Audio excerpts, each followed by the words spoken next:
નમસ્કાર દર્शक મિત્રો, હું છું રિપોર્ટર યાસીન ભાભોર અને આપ જોઈ રહ્યા છો ફતેપુરા લાઈવ। આજના મહત્વના સમાચારની વાત કરીએ તો ફતેપુરા તાલુકાના મુખ્ય મથક ફતેપુરા ખાતે જાલોદ રોડ ઉપર જૈન મંદિરમાં એકવાર ચોરી કરવામાં સફળ થયેલા ચોર ઈસમોએ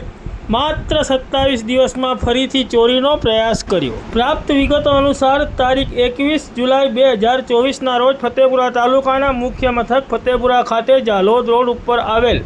જૈન મંદિરમાં અજાણ્યા ચોર તસ્કરોએ મંદિરમાં પ્રવેશીને મંદિરની દાનપેટીમાંથી રૂપિયા 50,000થી વધારેની રકમની ચોરી કરીને ફરાર થઈ ગયા હતા। આ ચોરી બાબતે તે વખતે ફતેપુરા જૈન સમાજના અગ્રણીઓએ ફતેપુરા પોલીસને ટેલિફોનિક જાણ કરી હતી અને જાણવાજોગ ફરિયાદ નોંધાવી હતી। ત્યારબાદ ફરીથી આ ચોર ઈસમોએ માત્ર 27 દિવસના ગાળામાં જ તારીખ 17 ઓગસ્ટ 2024ના રોજ આ મંદિરમાં ફરીથી ચોરીનો પ્રયાસ કર્યો હતો। સાંજના 7 વાગ્યાનો સમય હતો અને ચોર તસ્કરો મંદિરમાં હતા। આ વખતે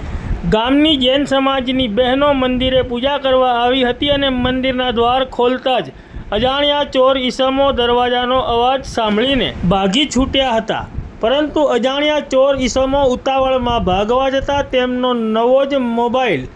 દાનપેટી ઉપર જ રહી જવા પામ્યો હતો। જૈન સમાજની બહેનોએ આ બાબતે ગામના જૈન સમાજના ભાઈઓ, અગ્રણીઓ અને આગેવાનોને વાત કરી હતી, જેથી તાત્કાલિક જૈન સમાજના ભાઈઓ, અગ્રણીઓ અને આગેવાનો જૈન મંદિર ખાતે આવી પહોંચ્યા હતા અને ઘટનાની વિગત મેળવીને તાત્કાલિક ફતેપુરા પોલીસને આ બાબતે જાણ કરી હતી અને અજાણ્યા ચોર ઈસમોનો મળી આવેલો નવો મોબાઈલ ફતેપુરા પોલીસને જમા કરાવીને આ અજાણ્યા ચોર ઈસમોને ઝડપી પાડવા માટે જૈન સમાજના અગ્રણીઓ અને આગેવાનોએ ફતેપુરા પોલીસને લેખિત જાણ કરી છે।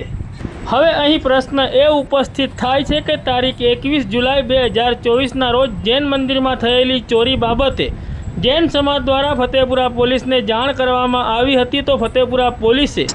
આ અજાણ્યા ચોર ઈસમોને ઝડપી પાડવા માટે કોઈ કાર્યવાહી કરી હતી કે કેમ? જો ફતેપુરા પોલીસે કોઈ કાર્યવાહી કરી હોત તો ફરીથી આ અજાણ્યા ચોર ઈસમો આ જ મંદિરમાં ચોરી કરવાનો પ્રયાસ ન કરતા,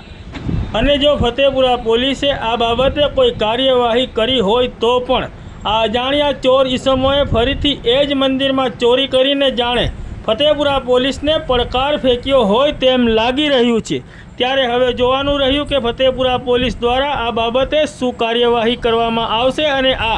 અજાણ્યા ચોર ઈસમો ક્યારે ઝડપાશે તે હવે જોવાનું રહ્યું।